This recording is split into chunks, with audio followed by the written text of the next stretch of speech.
Trifoglio Rosa Mestre, la squadra di Dragonbot delle donne operate al seno, si sono ritrovate alla Canottieri in Punta San Giuliano, dove è stato donato un assegno di 5.000 euro per raccontare la loro esperienza e l'importanza di reagire e non restare sole.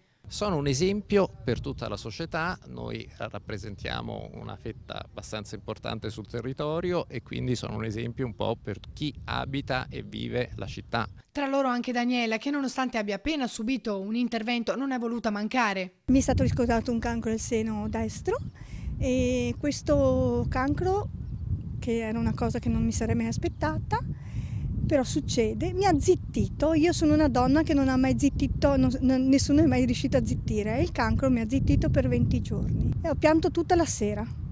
Poi lunedì mi chiamano e mi dice: Daniela, giovedì prossimo intervento. Ho detto sono pronta.